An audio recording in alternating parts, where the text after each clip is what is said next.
took you out. I said, hell yeah, you're in my town. I told you I don't mess around. Well, I'm coming, you better watch out. You better watch out. You better watch out.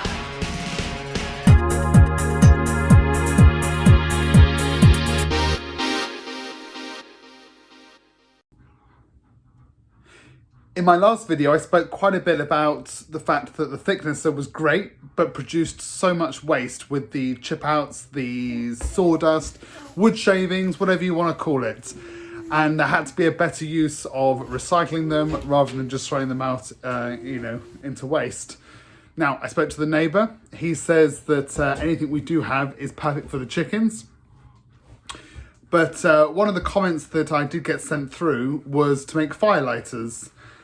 I did some YouTubing, and someone suggested that using, an egg box, an egg container, pushing it in, and then using some hot wax to, seal it all in, trimming off the little containers, and then using that as a firelighter would be a perfect suggestion. So I think what we're going to do, we've lit the fire. We're going to boil some water, put maybe a jar in the saucepan, bain-marie style, melt the wax, and see if we can make some violators.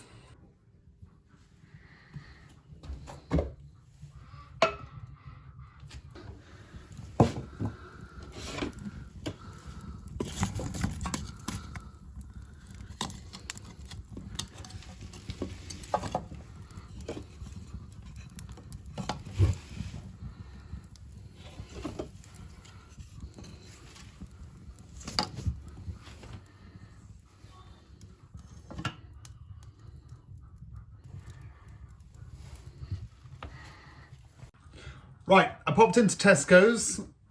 I found tea lights. I was going to go to Poundland at first, and they were 20 for £1. But chancing Tesco's, 100 tea lights for £2, which works out so much cheaper. Now I know we're not going to get anywhere near this amount, but they're still going to come in handy. Egg container. Now you obviously want to make sure you go for the cardboard version, because that's going to burn compared to, say, the polystyrene version.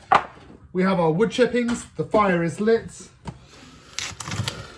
Okay, so I have no idea how easy these are going to be to get out of their metal containers. Okay, happy days. Now we can leave the wick in there because that's not going to hurt. That's just rope. They do have a little metal disc though. Okay, so pull the metal disc out and the wick will come with it. We'll discard that and put it to one side. Looks like... Oh, they don't all have the metal disc. Some of them may stay in with the... with the container.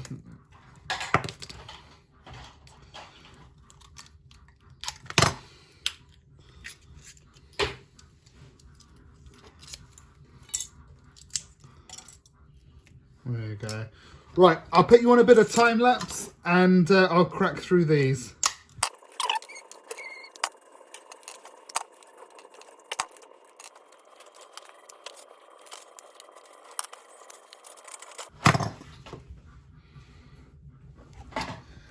Okay, so there we go. We have 1, 2, 3, 4, 5, 6, 7, 8, 9, 10.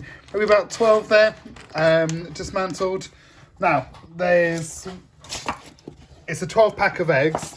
So I think if we get, almost a candle per container, that should be plenty. We don't want too much wax. We just want enough to bind the sawdust together. Okay, the water's starting to get warm now. You can see smoke and a few bubbles coming up to the surface. What I'm going to do is pop the candles just in the jar there.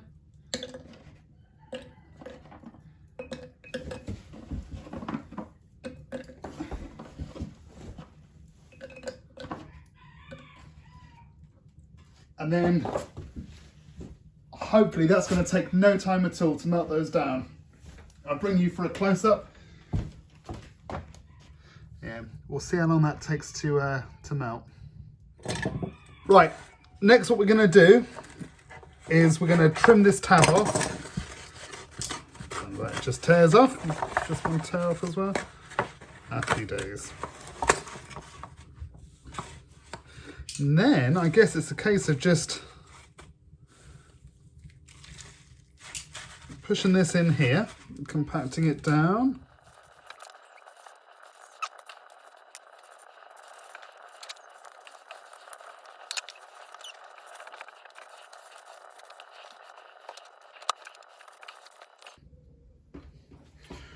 Right, it's surprising quite how much you were able to cram in there. It's nicely compacted in, and there's certainly a fair bit of weight to it, considering.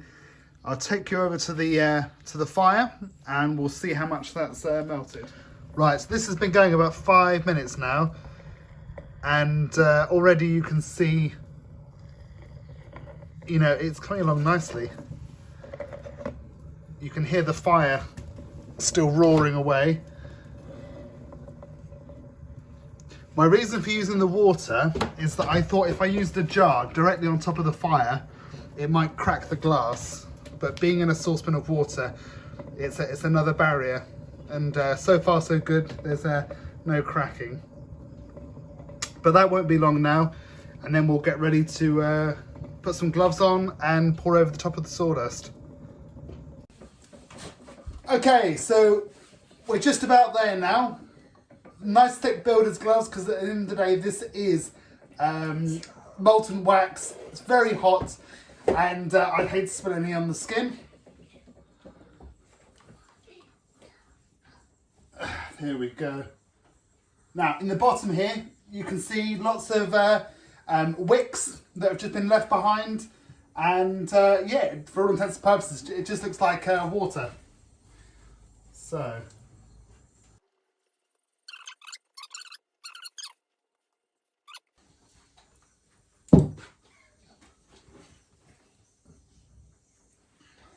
right, what we'll do is we'll let that cool. Once it's cool, I'll cut them into different sections, and then we'll give it a test and see how long one of these burns for and how easy they are to light.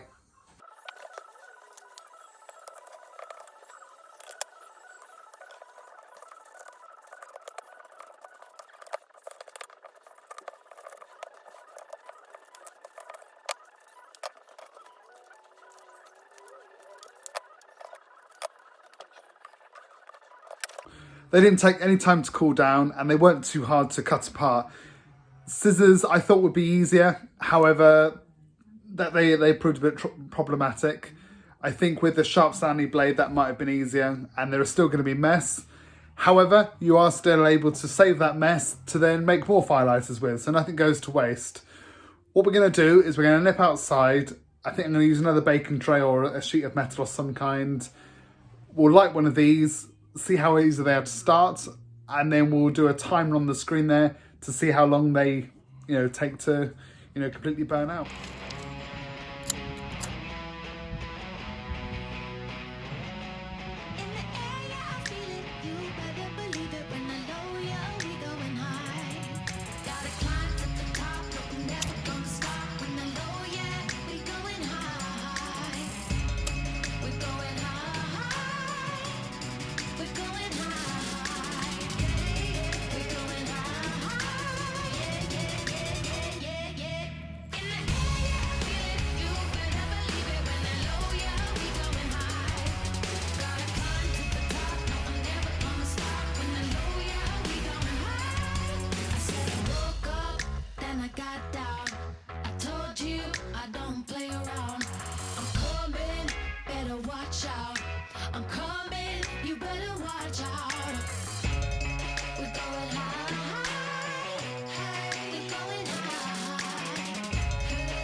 a batch of 12 firelighters made for very little cost, and after testing, super effective.